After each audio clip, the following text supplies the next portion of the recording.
Assalamualaikum warahmatullahi wabarakatuh. Halo semua, kami dari kelompok 7. Di sini ada saya Andi, Siska, Trias, Andita, dan Rizka.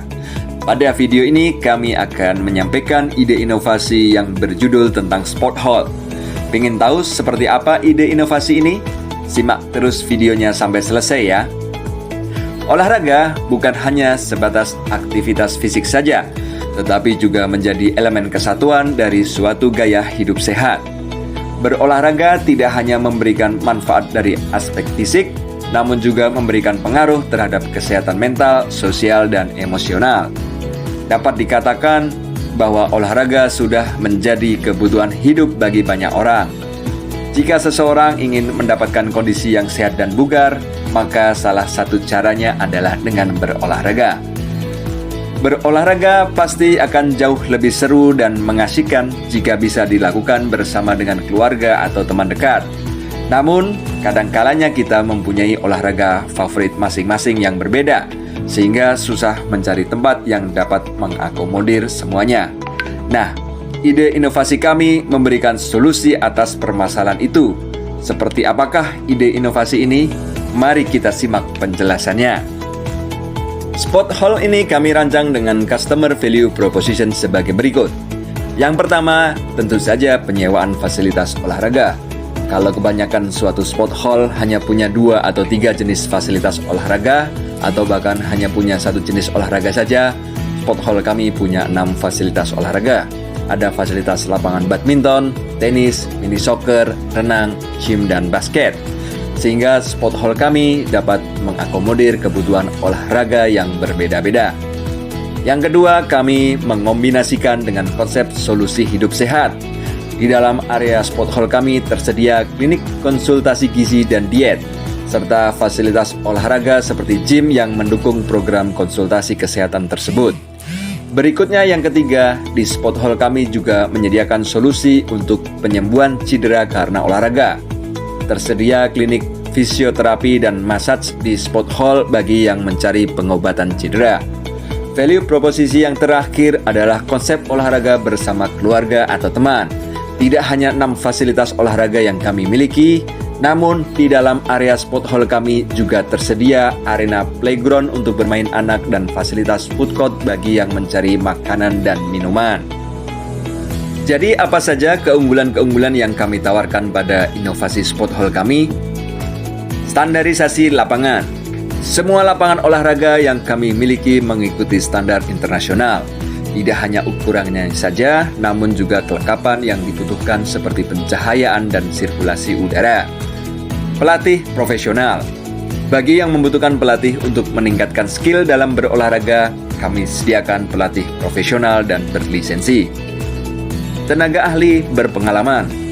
Kami memiliki konsultan dan ahli gizi, serta terapis massage yang profesional dan berpengalaman. Peralatan lengkap dan material berkualitas. Kami berikan peralatan olahraga terbaik dan lengkap, serta kami gunakan material dengan kualitas terbaik pada fasilitas olahraga kami.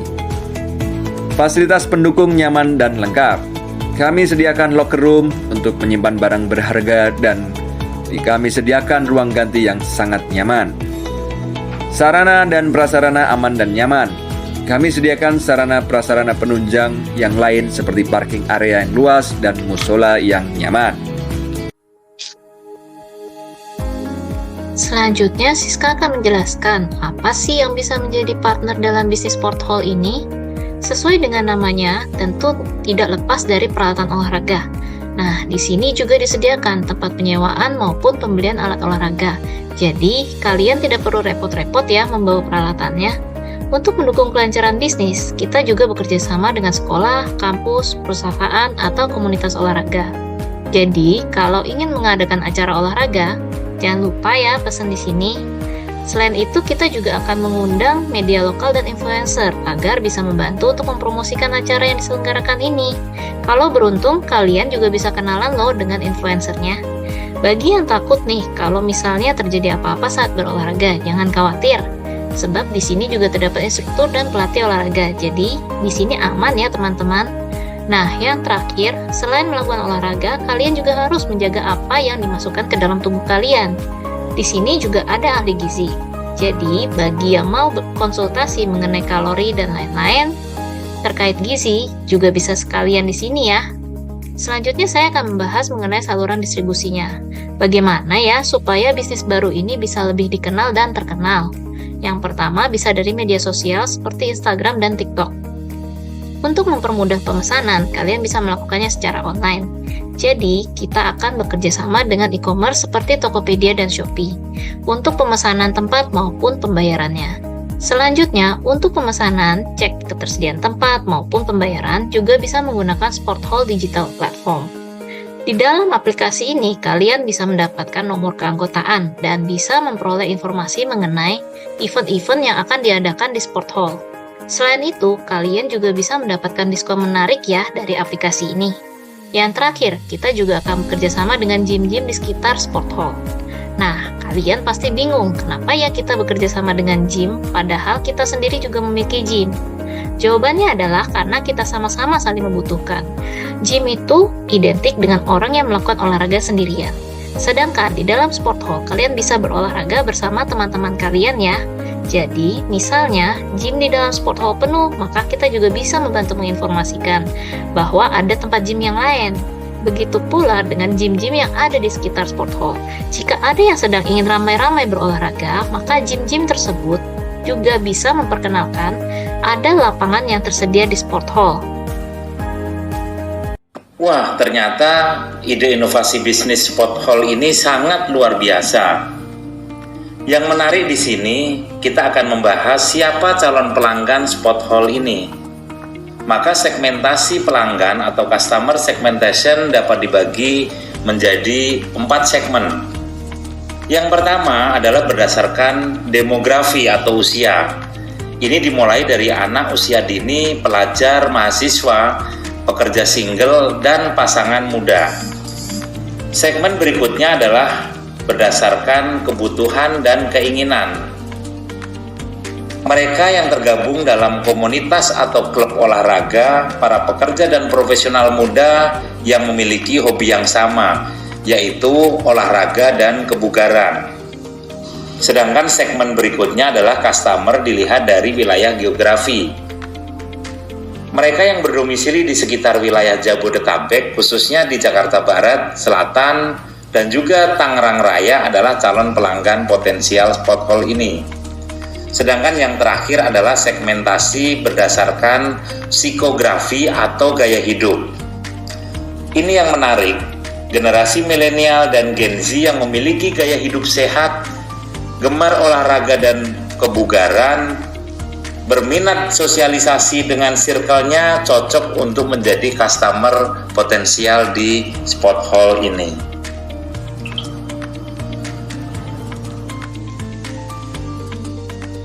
Berikutnya, mari kita membahas key activity ide inovasi ini.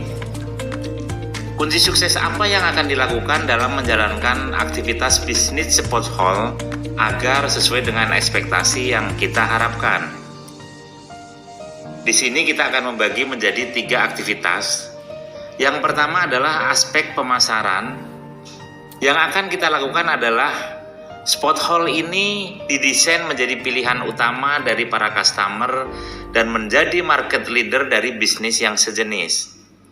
Berikutnya dari aspek fasilitas dan suasana, kami tentu saja menawarkan suasana yang berbeda yang sangat nyaman. Dengan fasilitas terbaik dan lengkap, menjadikan Sport Hall ini betul-betul sesuai dengan kebutuhan customer dan menjadikan olahraga sekaligus hiburan dan sarana sosialisasi. Terakhir adalah aspek manajemen. Kami telah mempersiapkan SDM yang terlatih dan kompeten, terutama dalam mengelola Sport Hall ini mengutamakan service excellent, menjadikan customer sebagai prioritas utama pelayanan kami, menjadikan pelayanan kami adalah pelayanan terbaik dan memuaskan untuk semua kalangan. Nah, itulah mengapa Sport Hall ini menjadi ide inovasi yang sangat luar biasa.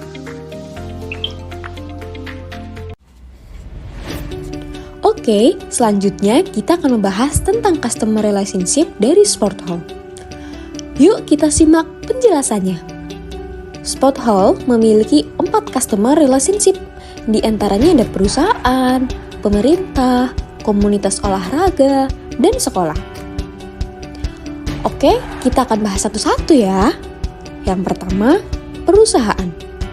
Apa sih customer relationship yang didapat dari perusahaan? Di dalam perusahaan, kita akan membuat paket penyewaan khusus atau diskon untuk perusahaan yang berlangganan dalam jangka waktu tertentu. Lalu, yang kedua adalah pemerintahan. Apa sih customer relationship yang didapat dari pemerintahan? Di pemerintahan, kita akan menawarkan dengan kebutuhan dan preferensi mereka. Ini bisa melibatkan paket khusus, waktu sewa yang fleksibel, atau penawaran yang disesuaikan. Menarik kan? Yuk kita lanjut untuk yang ketiga, yaitu komunitas olahraga. Di komunitas olahraga, kita aktif dalam kegiatan komunikasi terkait olahraga. Nah, dari poin ini dapat mencakup dukungan untuk turnamen lokal, sponsor acara, atau kolaborasi dengan klub olahraga setempat. Lalu, yang terakhir yang keempat adalah sekolah. Apa sih yang kita lakukan di sekolah? Di sekolah, kita akan mendukung program ekstrakurikuler sekolah di bidang olahraga, seperti ada ekstrakurikuler bulu tangkis, berenang, mini soccer, dan kita akan memberikan lapangan yang nyaman untuk anak-anak saat olahraga untuk latihan tim atau area khusus untuk kegiatan di luar kelas. Oke, selanjutnya kita akan membahas revenue stream dari Sport Hall. Revenue stream dari Sport Hall ada 3. Yang pertama dari pendapatan sewa Sport Hall. Poin pertama yang dimaksud adalah Sport Hall akan mendapatkan keuntungan dari pendapatan sewa Sport Hall seperti penyewa lapangan olahraga, pendapatan dari sewa tenan, misalnya dari toko olahraga, food court, dan lain-lain. Lalu yang kedua dari pembagian hasil dengan mitra kerja. Poin kedua ini yang dimaksud adalah pembagian hasil dengan partner. Apa sih poin ini yang dimaksud? Jadi, di poin ini misalnya ada partner kita yang menitipkan peralatan olahraganya untuk dijual atau disewa. Jadi, nanti setiap penjualan atau barang yang disewakan, kita akan mendapatkan persen dari barang tersebut. Nah, poin terakhir, poin ketiga yaitu advertisement. Untuk kedepannya, ketika Sport Hall sudah berkembang dan sudah dikenal oleh masyarakat, kita akan rutin mengadakan perlombaan. Jadi, ketika ada acara, maka sponsor akan berdatangan, dan dari sponsor tersebut, Sport Hall akan mendapatkan persenan. Selanjutnya, akan ada hal yang lebih menarik dari slide selanjutnya. Yuk kita simak! Untuk cost structure, di sini ada 8 poin. Yang pertama ada biaya operasional. Nah, biaya operasional ini biasanya terdapat ada gaji-gaji dan upah, termasuk staf, petugas keamanan, dan lain-lain. Listrik, air, dan utilitas lainnya juga termasuk biaya operasional, serta pembersihan dan perlengkapan kebersihan juga termasuk biaya operasional. Dan yang kedua ada biaya pengelolaan acara. Nah, biasanya ini digunakan untuk turnamen-turnamen, ada kompetisi, dan acara olahraga lainnya. Yang ketiga ada biaya administrasi, seperti biaya administrasi pada umumnya dan biaya administrasi kantor, peralatan kantor, dan lain-lain. Dan yang keempat ada biaya teknologi. Teknologi ini biasanya kita karena memakai sistem pemesanan online, jadi kita memerlukan biaya teknologi untuk mendukung operasional bisnis hall kita. Dan biaya yang kelima ada biaya penyediaan layanan tambahan. Nah, biaya layanan tambahan ini seperti kita buat seperti kantin, penyewaan peralatan, dan fasilitas penyimpanan lainnya. Dan yang keenam ada biaya lisensi dan perizinan. Biaya lisensi dan perizinan ini diperlukan juga untuk menjalankan hall kami. Yang ketujuh ada biaya pelatihan dan pengembangan karyawan. Nah, biasanya di sini untuk biaya-biaya pelatihan karyawan dan instruktur olahraga guna meningkatkan keterampilan dan pengetahuan mereka. Dan yang kedelapan ada biaya keamanan. Nah, biaya keamanan ini seperti sistem keamanan seperti kamera pengawas dan sistem alarm. Untuk resiko di sini ada 3, yaitu tingkat okupansi rendah. Nah, biasanya sport hall kami ini biasanya hanya digunakan seasonal saja yang ramai. Misalnya saat hari libur. Sedangkan di hari-hari biasa banyak lapangan yang tidak dipakai. Nah, yang kedua ada keamanan data. Di sini ada resiko kebocoran data konsumen. Dan yang ketiga adalah keamanan pelanggan. Resiko keamanan pelanggan pada saat menggunakan fasilitas olahraga, misalnya tenggelam. Bagaimana dengan penjelasan ide inovasi kami? Menarik bukan? Saatnya di bagian penutup. Ide inovasi ini memberikan semua solusi untuk kebutuhan olahraga. One for all solution. Satu tempat untuk beberapa olahraga. Solusi hidup sehat, solusi penyembuhan cedera, toko peralatan olahraga dan food court. Kemudahan aplikasi. Ide inovasi kami juga didukung oleh aplikasi untuk beberapa fungsi yang memberikan kemudahan, mulai dari reservasi, pengecekan ketersediaan tempat dan event olahraga, sampai dengan pembayaran. Demikian ide inovasi kelompok kami. Terima kasih dan sampai jumpa.